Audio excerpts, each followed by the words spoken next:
Okay, so now I'm going to demonstrate how to make a full doll head from either the large Cabochon face mold or the tiny Cabochon face mold. I'm going to use the larger one because it's easier to see, but the technique is the same.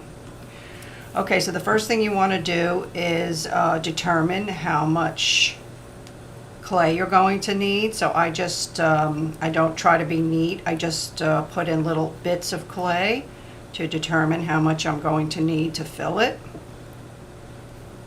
Okay.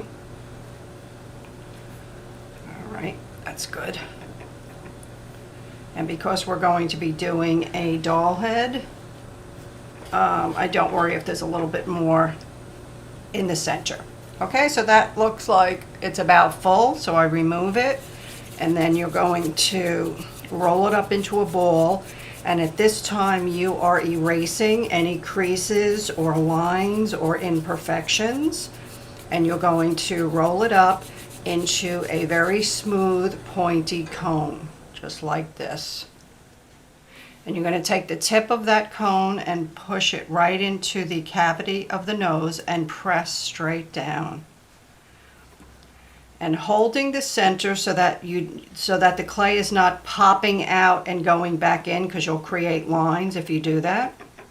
You're going to fill up the mold here. Okay.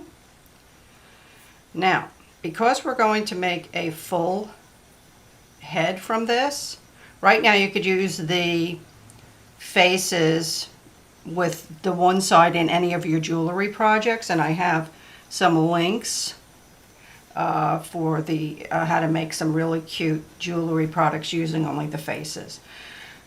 But now we're making a head, so I'll take off a little piece of extra clay and I'm going to put it in the center here.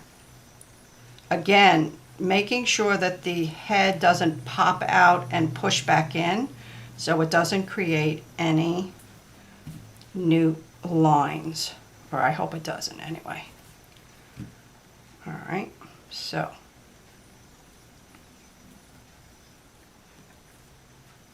now off to the side, I have a toothpick, and I'm going to put the toothpick in here. This is going to be a little bit of an armature that we're going to use. And now I'm just going to flex the mold and pop the face out. All right. Now, at this point, we're going to be adding to the sides and also to the chin and the neck.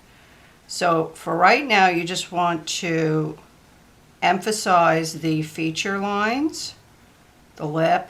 You can deepen the chin area here because we're going to be changing a little bit the shape of the face.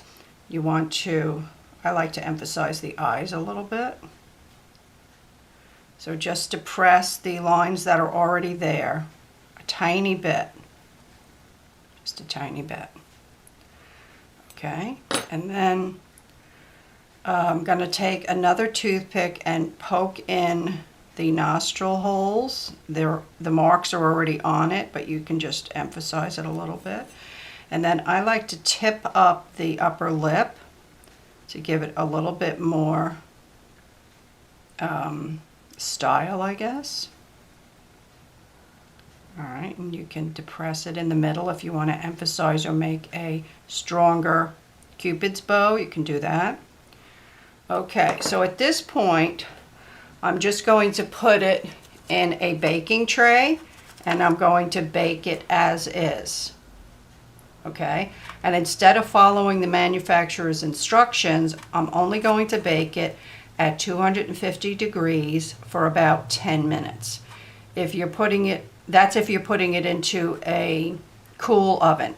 If you put it into an already heated oven, then you only want to cook it for about, or bake it, I should say, for about 5 minutes.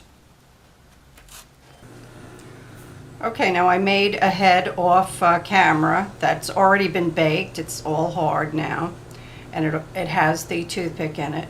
Now, I can tell by looking at the side of the head that I'm going to want the neck to be a little bit more square. So what I'm going to do is I'm going to, before we even get started, cut this down a little bit. Okay. And then open this area so I can put the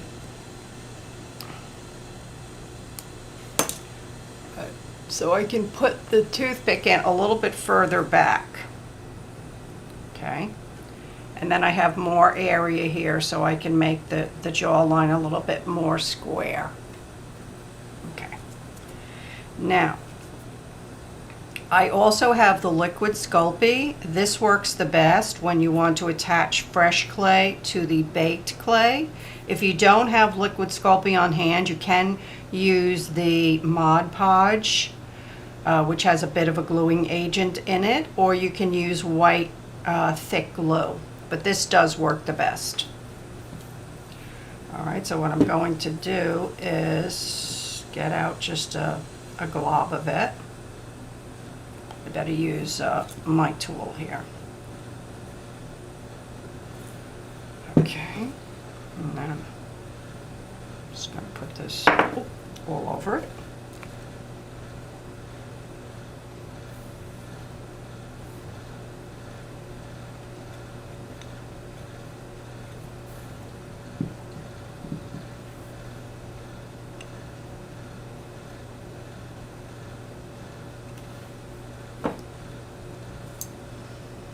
Okay, and then I just spread it around so it's acting more like a glue. And then you're just going to add more fresh clay and build up the back of the head. And you can see that this is a lot easier, that you don't have to worry about smashing the nose or smashing the lips, and you won't lose your features on the front of the face while you're building up the back of the face.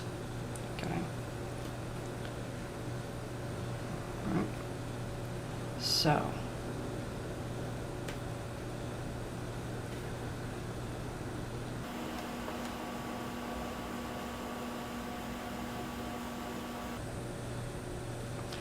now the fattest part of the skull is going to be diagonally right behind the nose, so you want to build that up the most.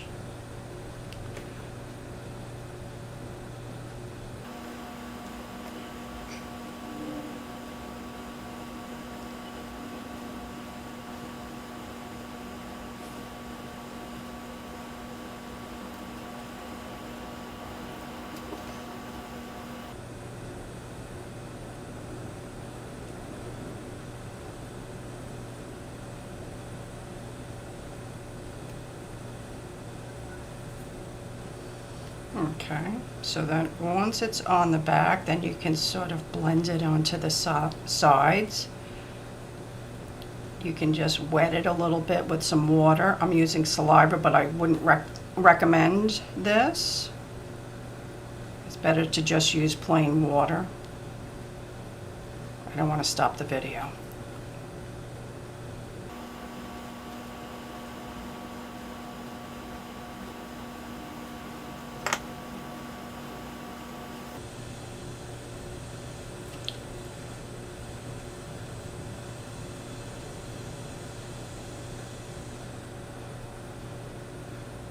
Okay, so you're going to work on that and get it, really smooth. All right, and especially around the sides here.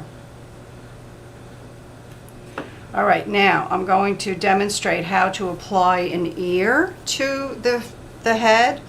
If you are a beginner and you again want to work on a hard flat surface, which is easier for beginners, you can just put a little hole here with an indentation, and then you can bake the head as is. And then using the liquid Sculpey, you start off by putting a little bit of liquid Sculpey in the hole here, and then you can add the ear. But I'm going to demonstrate how to add the ear on the clay at the back of the head.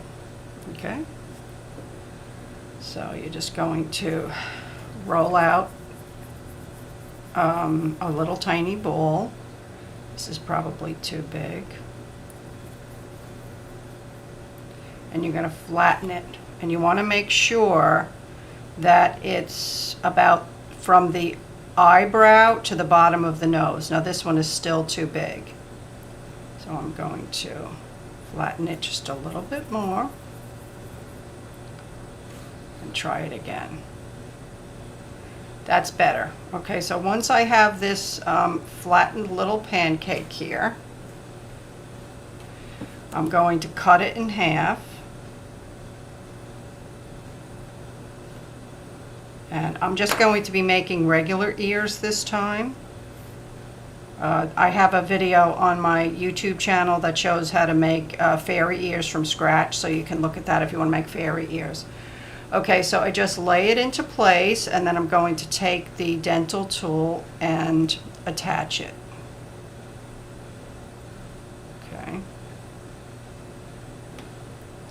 Checking to make sure that it is in the proper place. Okay, and then using your own ear or pictures of ears from the internet as a model, you're just going to put in, I'm going to first attach it and then put in the little channel lines. And then I like to even indent here, pretty much like a regular ear. That's how it attaches to the face.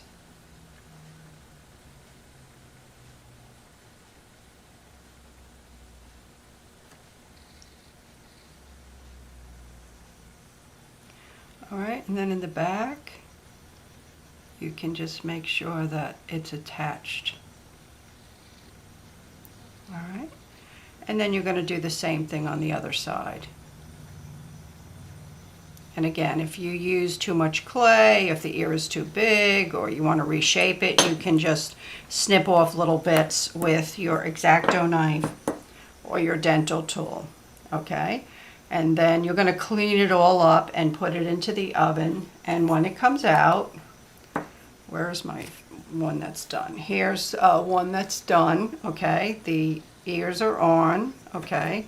Now, if you need it with just and remember, before you put it in, you've got to twist these, because these were demonstration pieces and I didn't twist them to make sure that I could remove them. That's why I can't remove them. So you want to make sure that you twirl them like this before you put them in the oven. Okay, and so this head is ready for a project. Okay, if you wanted to add a neck, you can add a neck or even a bodice piece if you want. It'll probably be covered by either an outfit or ribbon. Okay, you just build this up with clay.